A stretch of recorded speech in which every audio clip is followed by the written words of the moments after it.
The village of Stoke, under Wychwood, had the kind of quiet charm that seemed immune to the passage of time.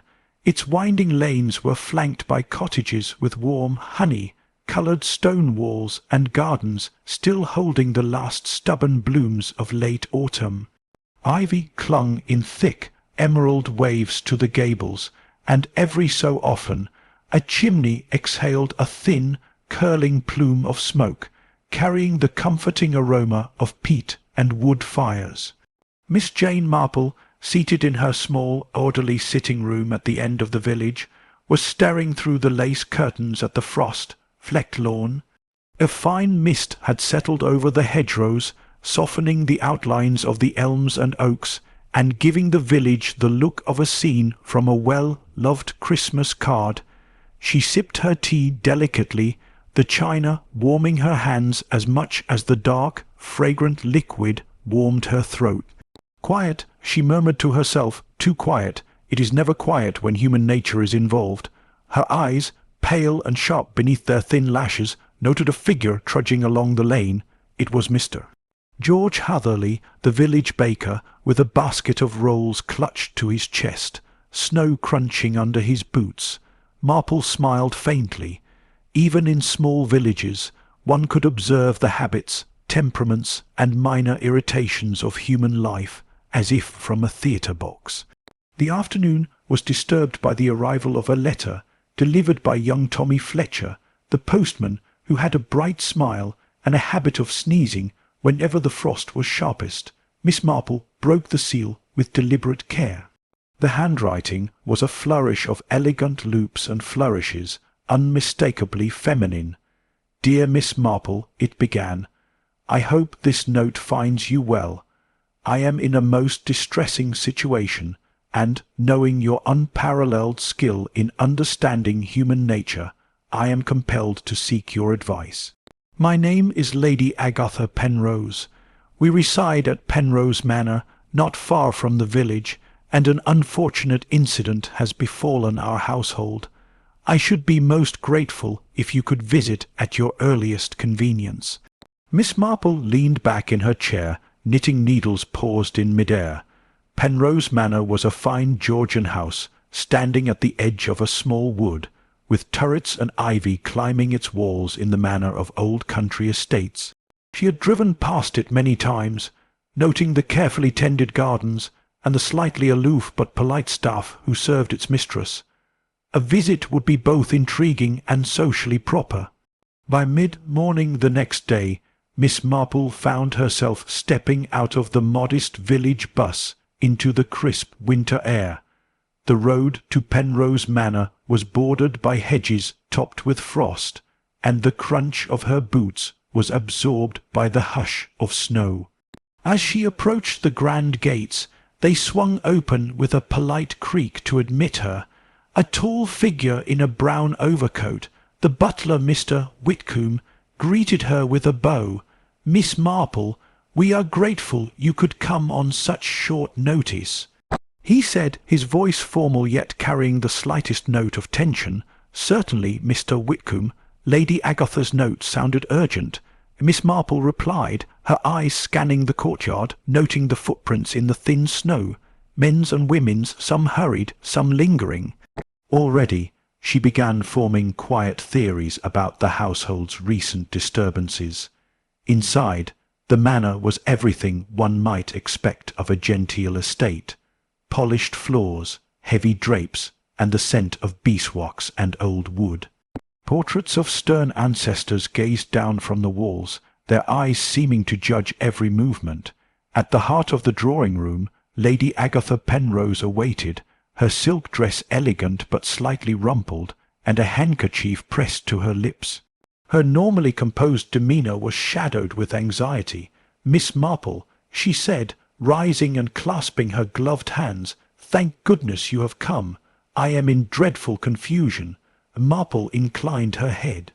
"Do tell me everything from the beginning, Lady Agatha. Details are often far more illuminating than appearances." Lady Agatha began to recount the events with a voice trembling just enough to reveal that she feared for the worst. The household had been preparing for a quiet family gathering. Her nephew, Charles Penrose, his fiancée Clara Whitfield, and several long-time friends of the family. But the morning had brought shocking news. The housekeeper, Mrs. Mapleton, was found unconscious in the library, slumped near the writing desk with a spilled cup of tea beside her. There was no sign of forced entry, yet something about the scene seemed off. The doctor suspected a fainting episode, possibly from sudden fright or illness, but Lady Agatha's instincts told her there was more to it. Miss Marple listened carefully, eyes noting subtle shifts in Lady Agatha's expression, and in the manner she described the housekeeper's fall. She asked a few quietly pointed questions. Was anything missing? Were there unusual visitors recently? Had Mrs. Mapleton been under any stress?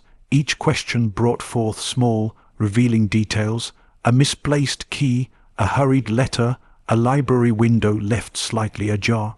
And yet, Lady Agatha added, the most perplexing matter: there are footprints, Miss Marple, beneath the curtains of the library window, small, deliberate steps, not from Mrs. Mapleton, I am certain of it. Miss Marple's eyes twinkled faintly. Footprints beneath the curtains, you say? That is very interesting indeed. Human beings, when they act furtively, often forget the simplest truths. Footprints rarely lie. The household assembled shortly afterward. Charles Penrose, tall and reserved, with an air of cultivated impatience. Clara Whitfield, gentle yet slightly nervous, whose hands twisted an embroidered handkerchief. Dr. Edwin Hargrave, visiting from the nearby town, who had attended to Mrs. Mapleton, and the long, serving but discreet servants, including the stoic gardener, Mr. Griggs. Over afternoon tea, Miss Marple observed quietly. She noted subtle tensions, Charles's impatience, Clara's nervous glances toward the servants, Lady Agatha's anxious oversight, and the unusual silence of Mr. Whitcomb. Each movement, glance, and hesitation was a clue to her trained eye. Later she requested to see the library. The room smelled faintly of old books and polished wood. The curtains had been disturbed, and beneath them lay faint impressions in the carpet, tiny, almost imperceptible footprints, as Lady Agatha had described. Marple knelt and examined them carefully. The pattern was deliberate, measured, and small, suggesting someone had crouched or crept along the edge of the room. Whoever did this, she murmured, was familiar with the room and unafraid of being observed, or they believed no one would notice. The first act of observation concluded as Miss Marple returned to the drawing-room. Lady Agatha sat in the armchair, clasping her hands with nervous anticipation. Miss Marple brewed a fresh cup of tea and allowed a small smile. "Lady Agatha," she said gently, "the world of human nature is never as simple as it seems. Your housekeeper's accident may not be an accident at all. I shall stay and observe, and soon the truth will reveal itself. People leave traces, footprints in more ways than one. You need only notice them." The snow outside deepened, settling in silent patterns across the manor lawns. Inside, the fire crackled and flickered, casting warm light across worried faces. Miss Marple's sharp eyes, however, were already noting the smallest details: the way Clara's gloves were worn, the slightly scuffed heel of Charles's shoe, the faintly smudged fingerprints on the tea-tray. Every detail she knew would matter. The stage was set. Beneath the curtains, hidden yet visible to the right observer, lay the first clue to a mystery that would challenge the very calm of Penrose Manor. The following morning Penrose Manor awoke to a soft frost that glazed the windows in delicate lace-like patterns. Miss Marple, always early to rise, found the manor strangely still. The household had resumed its routines, yet an undercurrent of tension ran through every interaction, as though the walls themselves whispered caution. After a quiet breakfast with Lady Agatha, she suggested a gentle tour of the house. "I like to see where people move," she explained, "and how they move. Actions, even small ones, are far more revealing than words." The first stop was the library, the scene of Mrs. Mapleton's fall. Marple examined the room again, this time noting the finer details. The footprints beneath the curtains were indeed small and deliberate, and she observed that the dust on the window-sill had been lightly disturbed. It suggested someone had lingered there, perhaps watching the room or reaching for something. Lady Agatha shivered slightly. "Do you really think it was deliberate, Miss Marple? Deliberate, or at least meaningful? The question is why, and to what end?" Next, Miss Marple requested to speak individually with each member of the household. Charles Penrose was first. He had been pacing the morning corridors with the impatient air of a man used to control. "Miss Marple," he said briskly, "I fail to see how this fuss over Mrs. Mapleton is necessary. She's prone to fainting, and the winter chill is hardly unusual." Marple tilted her head, observing the slightly fresh scuff on his shoe, the way he avoided looking at the footprints beneath the curtains. "Indeed, Mr. Penrose, and yet accidents are often only accidental to those who do not look closely." Charles's brow creased. "I assure you I had nothing to do with any mishap. I was occupied elsewhere." "Occupied, yes," she murmured, "but human nature has a way of leaving evidence in unexpected corners." Next was Clara Whitfield, Charles's fiancée. She appeared demure, hands clasped over a small embroidered handkerchief. "Clara, do you mind if I ask where you were when Mrs. Mapleton fell?" Clara's fingers twisted nervously. I was in the drawing-room arranging the flowers. I didn't hear anything until Lady Agatha called me." Marple nodded, observing the faint dirt on Clara's glove tips, though her shoes were pristine. A minor detail, perhaps accidental, but worthy of note. The servants were interviewed with care as well. Mr.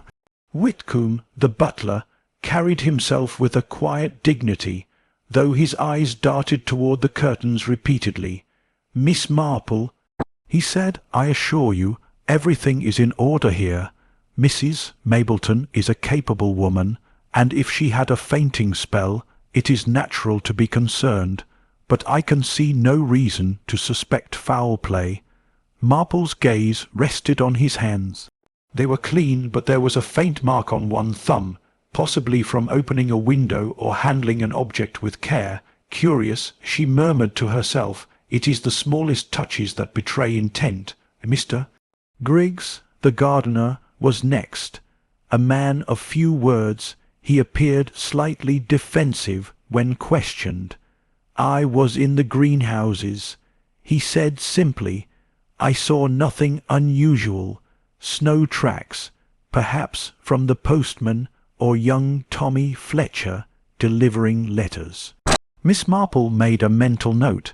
He was guarding information. The sudden defensiveness often hinted at knowledge one was eager to conceal.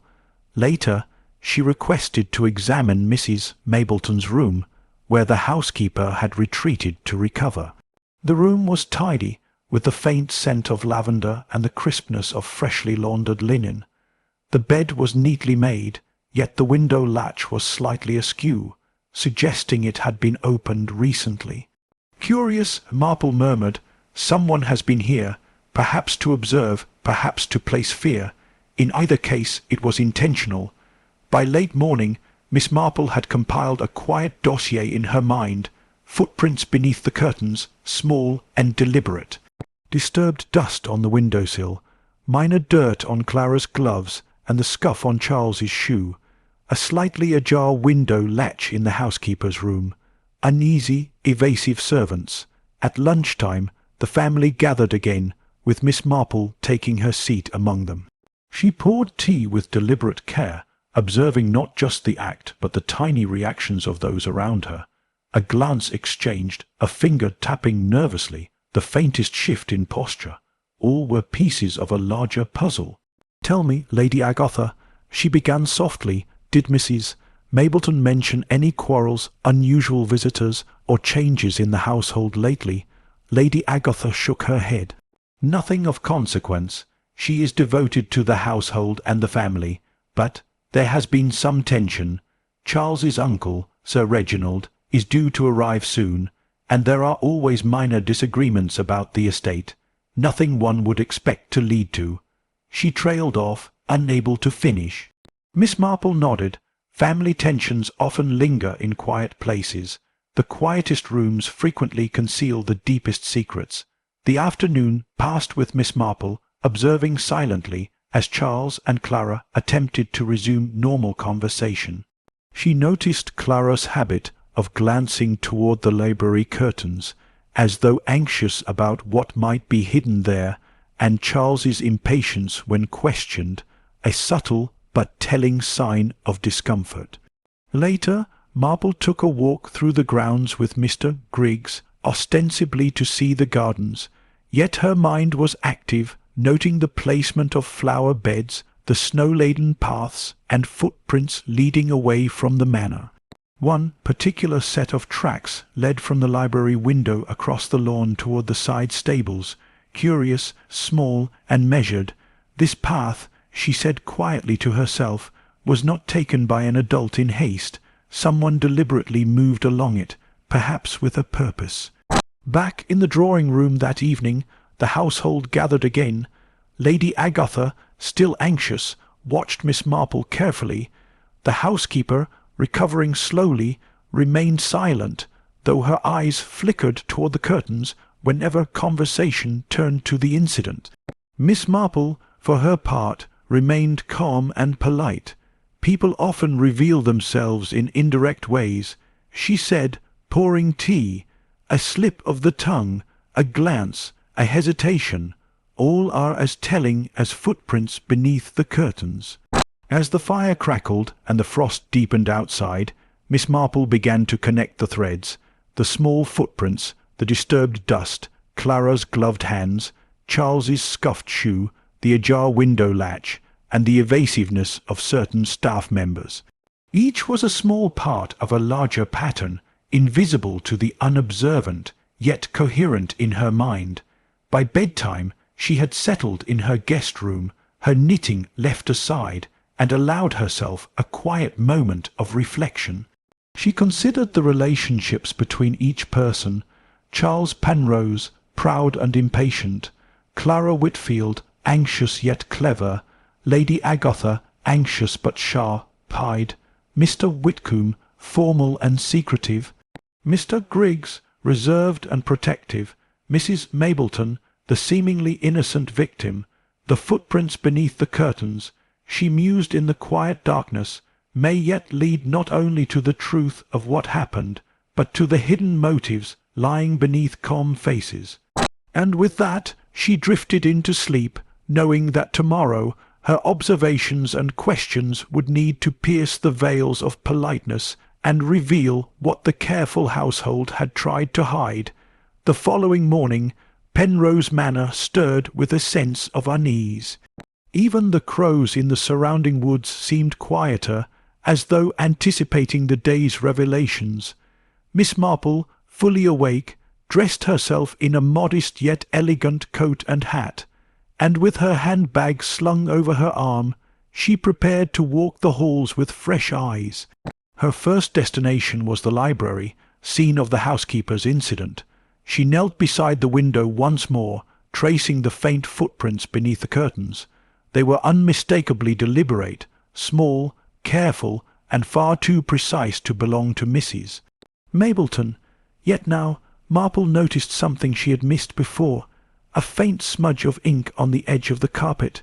Curious, she murmured, someone has been writing or handling documents here, possibly hurriedly, and possibly under some duress. Lady Agatha appeared shortly after, bringing a small tray of tea. "I am most grateful for your persistence, Miss Marple," she said, her voice betraying fatigue, "but I fear what you may uncover. Fear is often the shadow cast by truth, Lady Agatha," Marple replied gently. "And the truth, I assure you, has a way of making itself known. The household had gathered in the drawing-room for breakfast. Tension lingered in the air like a storm cloud. Miss Marple's eyes moved from Charles, tapping his spoon impatiently, to Clara, glancing repeatedly toward the servants, and finally to Mr. Whitcomb, who, despite his stoicism, seemed a touch pale. Yesterday, she began softly, we observed footprints beneath the library curtains and a few curious disturbances. Today, I hope we may shed light on them. Her words drew subtle reactions. Clara's hands clutched the handkerchief tighter. Charles's brow furrowed. Mr. Whitcomb's eyes flickered toward the library.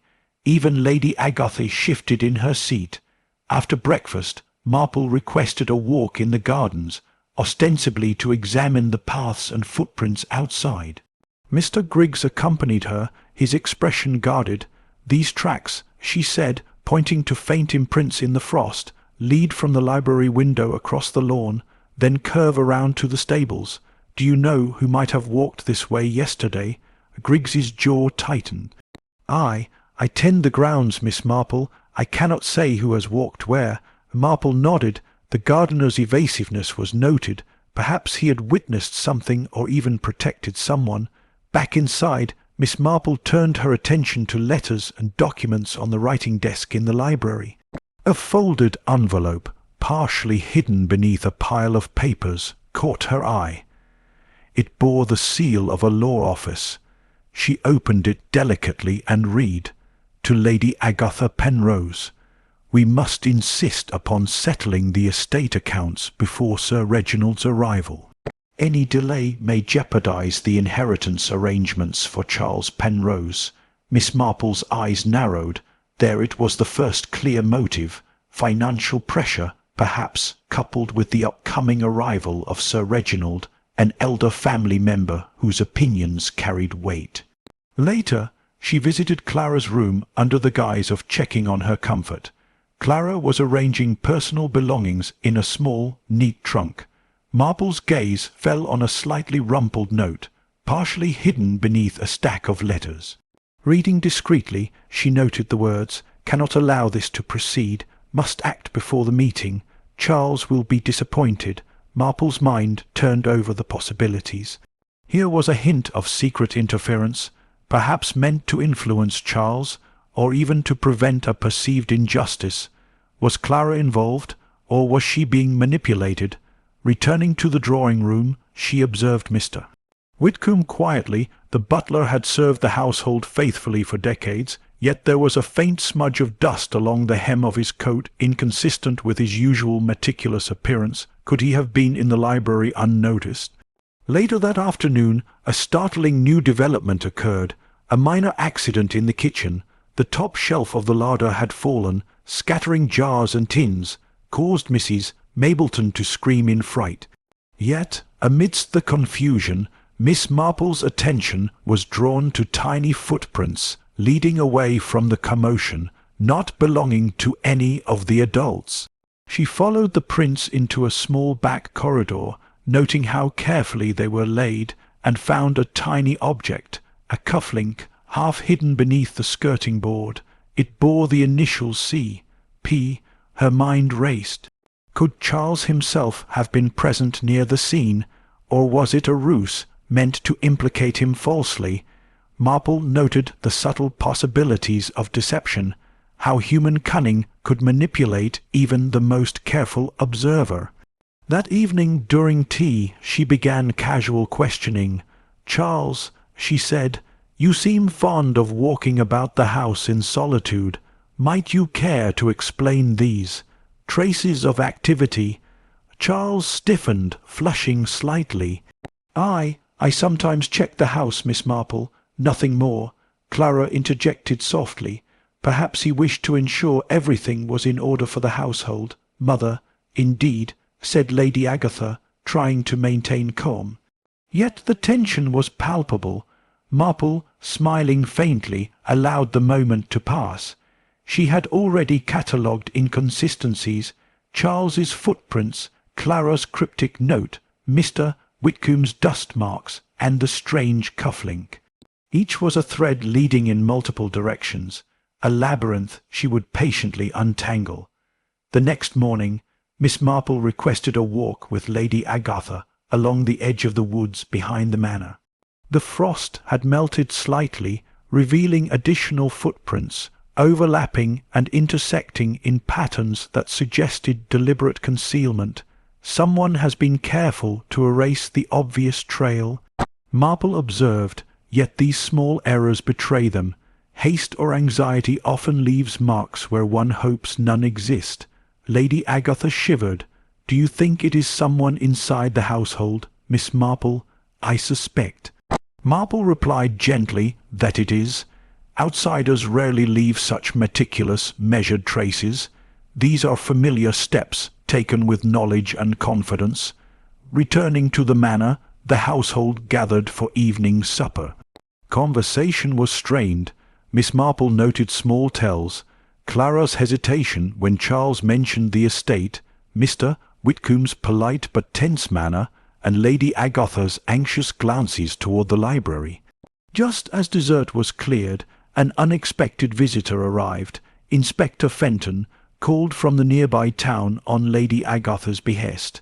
He had a sharp, professional air, carrying a notebook. Miss Marple, he said politely, I understand there has been an incident involving Mrs. Mapleton. We shall conduct a thorough investigation. Marple inclined her head. Inspector, human nature is often a more subtle puzzle than the law can immediately address. We shall find clarity through observation. The inspector, noting her calm confidence, allowed her insights to guide initial questioning. Yet Marple also observed his methods, formal, precise, but occasionally overlooking the small human clues that only an observant eye would catch. By nightfall, Miss Marple sat by the fire in her guest-room, reviewing her observations. Footprints beneath the library curtains, deliberate, small, and intentional. Disturbed dust and ajar window. Someone had tampered with the room. Cufflink marked C.P. misleading or intentional clue. Clara's note, implying secretive intervention. Charles's scuffed shoe and minor footprints, possibly more than idle movement. Butler's dust mark, inconsistency with careful habits. Additional outdoor footprints, suggesting calculated movement to hide true intent. It is like a small theatre, she murmured, and everyone plays a part, hoping no one watches too closely.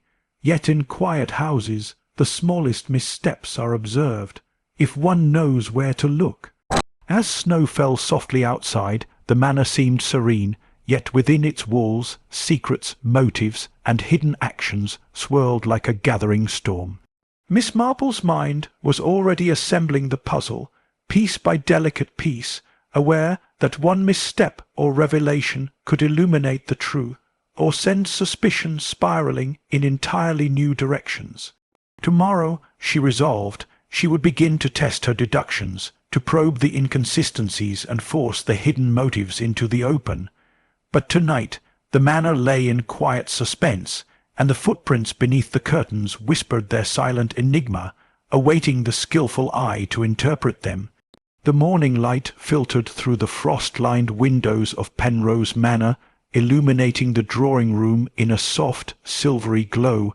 Miss Marple sat near the fire, a cup of tea in her hands, eyes scanning the familiar yet now deeply suspect interior of the house.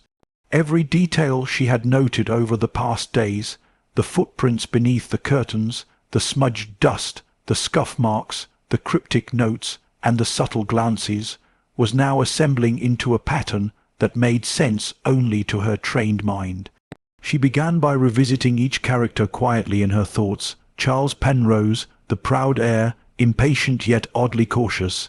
His scuffed shoe and the small footprints suggested someone moving stealthily around the library, but would he risk such exposure for a mere household check?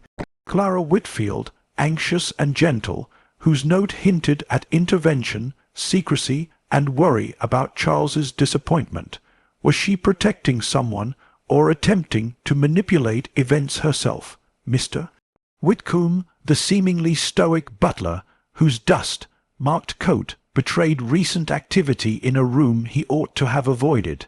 He had the knowledge and opportunity, but what motive could he possibly have? Mr. Griggs, the gardener, defensive and watchful, aware of footprints outside and the paths someone had taken to hide evidence, protective of the household, yes, but perhaps concealing more than a simple oversight. Mrs. Mapleton, the housekeeper, an apparent victim, whose fainting incident had set the investigation in motion, innocent or perhaps a calculated player. Miss Marple reflected on the cufflink found near the skirting board, marked with C.P.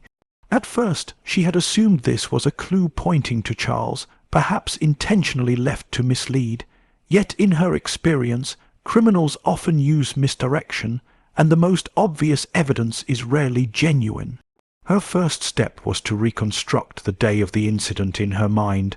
Mrs. Mapleton had been found near the library writing desk, tea spilled beside her, the window slightly ajar, footprints beneath the curtains, dust disturbed along the sill, and minor ink smudges.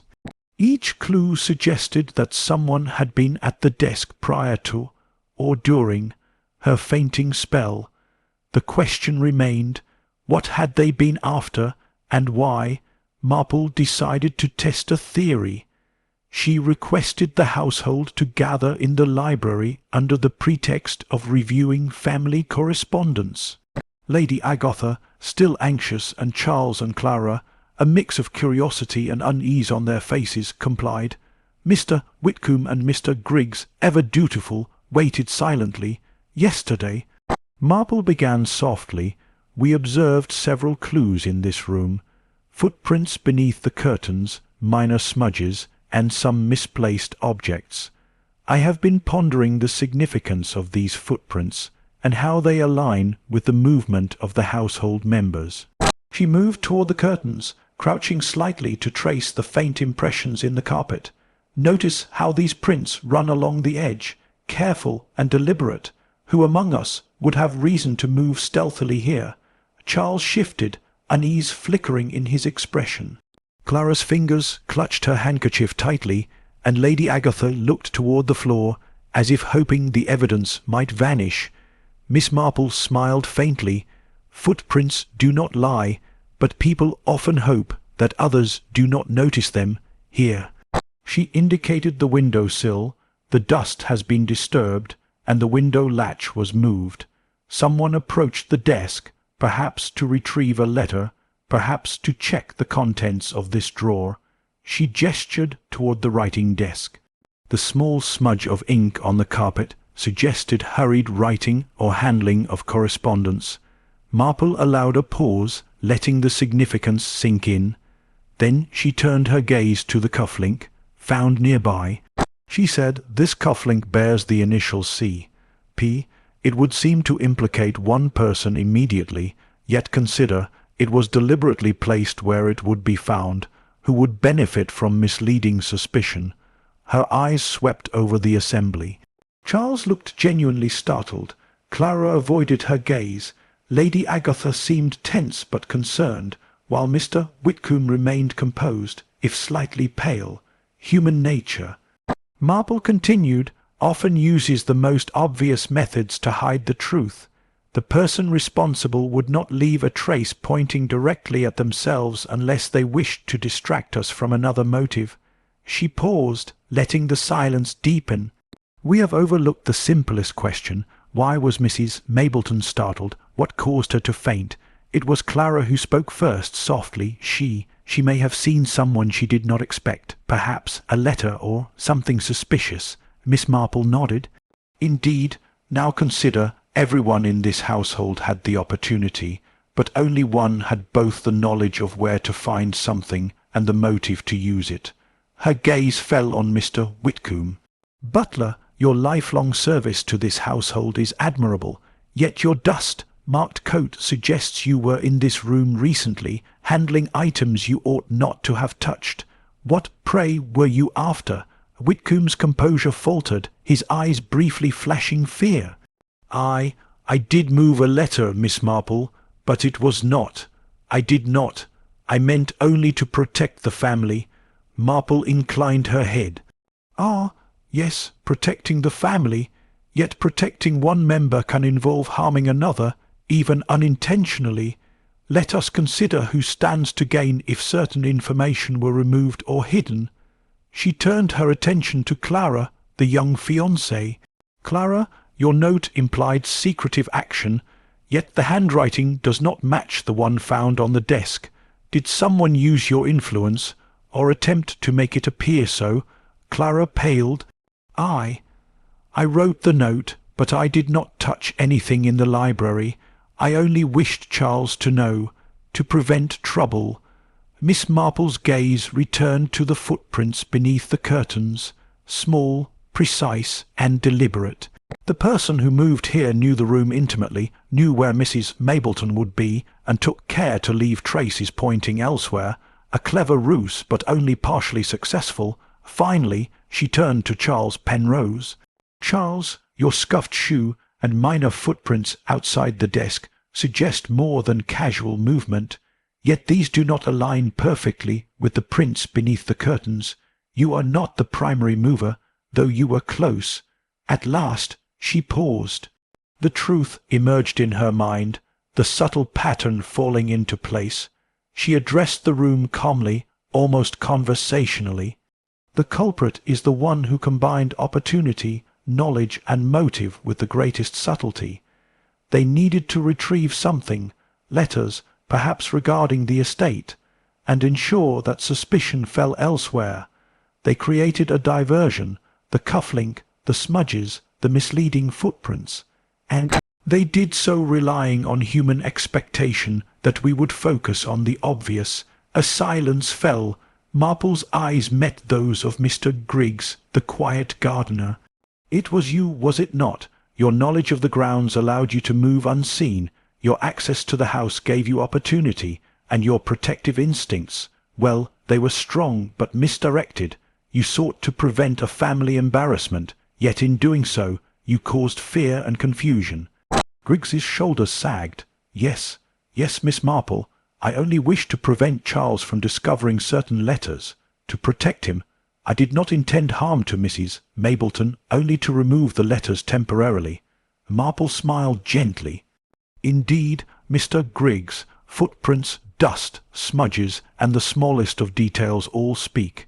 Your method was clever, but human nature is predictable. Anxiety, hurry, and a desire to conceal leave traces that only the most patient observer can interpret." Lady Agatha breathed a sigh of relief. "Oh, thank goodness! So it was no malicious crime merely. A misjudgment.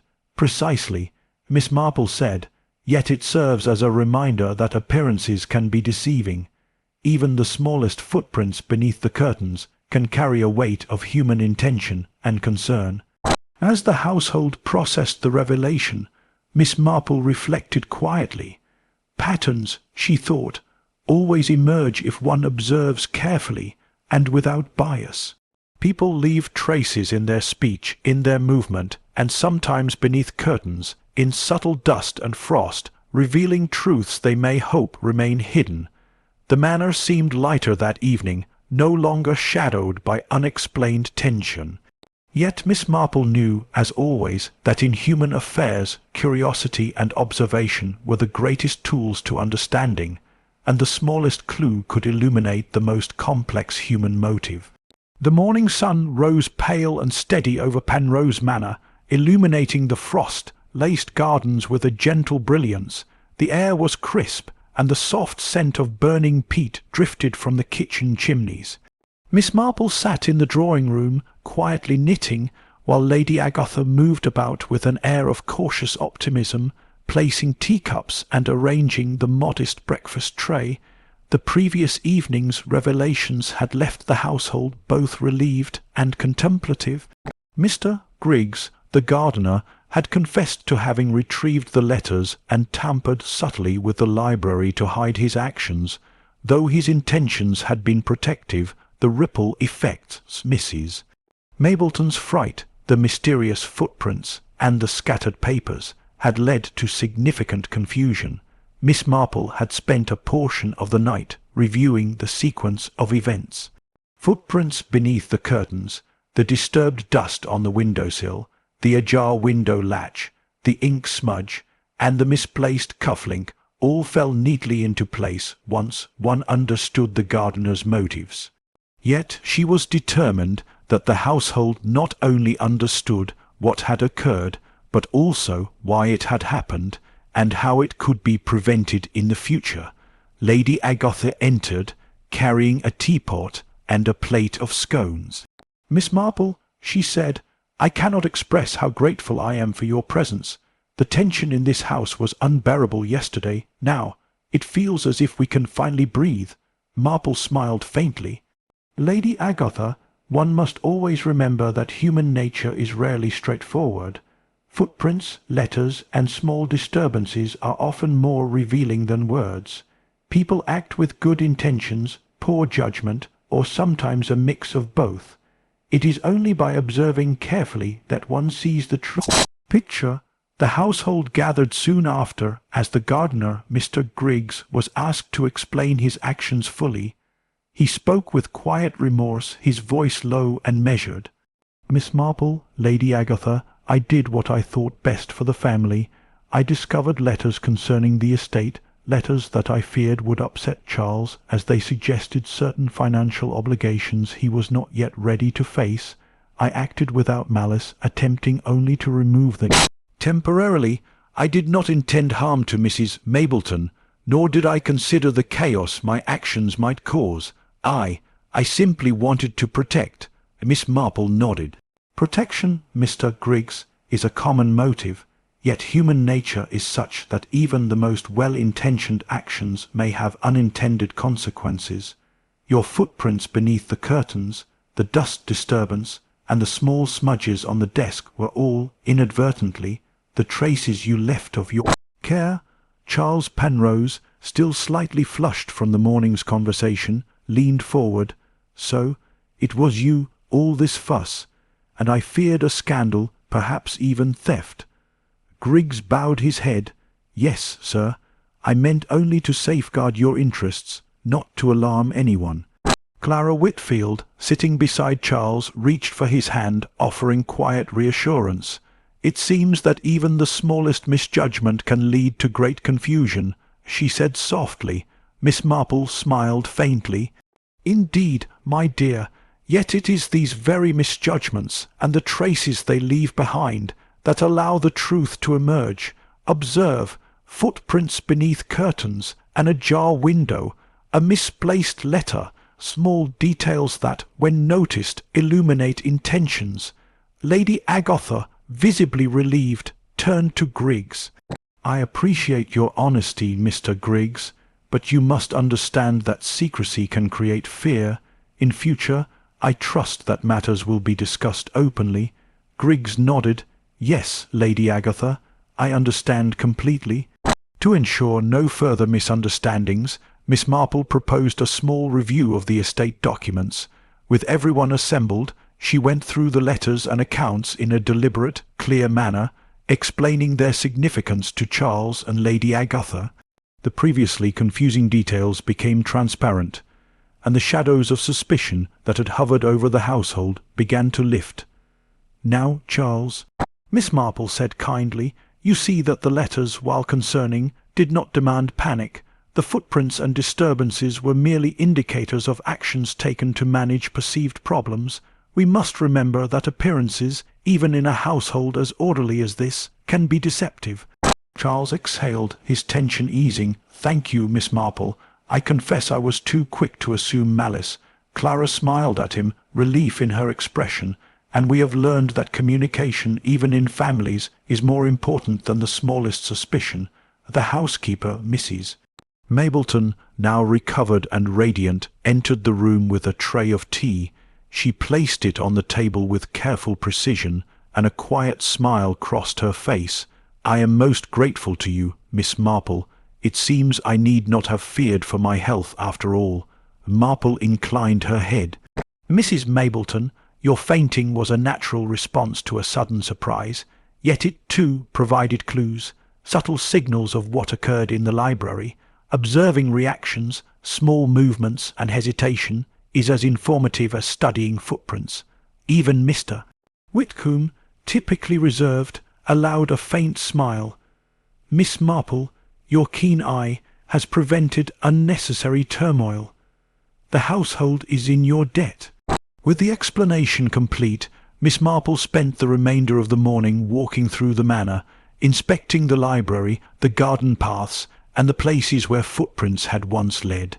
She observed how the frost had now settled evenly, erasing the temporary traces of human activity, yet the lessons remained. Careful observation and understanding human nature were vital in deciphering even the smallest mysteries. As the afternoon sun softened, Lady Agatha insisted on a light luncheon, and the household gathered once more. Conversation flowed freely, unburdened by tension. Clara shared a few anecdotes about her family. Charles responded with rare laughter, and Lady Agatha moved about with a calm composure that had been absent for several days.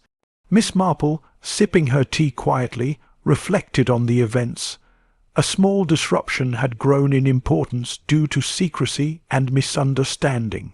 The gardener's well-intentioned interference had created a mystery that could have escalated, yet careful observation, attention to detail, and thoughtful reasoning had brought clarity. She allowed herself a small smile. Human nature, she mused aloud, may complicate the simplest of situations, yet the truth, like footprints in frost, leaves traces that a patient observer may follow. As the household prepared for evening tea, the manor itself seemed lighter. The tension that had cast a shadow over its polished floors and frost glimmering windows was gone, replaced by calm, laughter, and renewed trust. The library, once the scene of panic and confusion, now stood serene and orderly, sunlight streaming through the curtains where faint footprints had once caused consternation. Before retiring for the night, Lady Agatha approached Miss Marple with genuine warmth. "You have brought peace to Penrose Manor, Miss Marple. I cannot thank you enough. Peace is often restored by understanding." Miss Marple replied gently, "The smallest details, when observed carefully, illuminate intentions and prevent misunderstanding. In this house the footprints beneath the curtains told a story, and now, with truth revealed, the household may rest secure." As the final snowflakes drifted lazily outside, settling on hedges and garden paths, Miss Marple sat quietly by the fire. She thought of the small, invisible footprints in human behaviour, the gestures, glances, and hesitations that spoke louder than words. The mystery was solved, the culprit revealed, and the household restored to calm. Yet in the quiet corners of Penrose Manor, Miss Marple knew that human nature, ever unpredictable, would continue to leave subtle traces, awaiting the patient, observant eye to decipher them. With that comforting thought, she finished her tea, folded her knitting, and settled into a well-earned repose, the manor safe, the household content, and the footprints beneath the curtains now a story of human caution, cleverness, and, above all, understanding.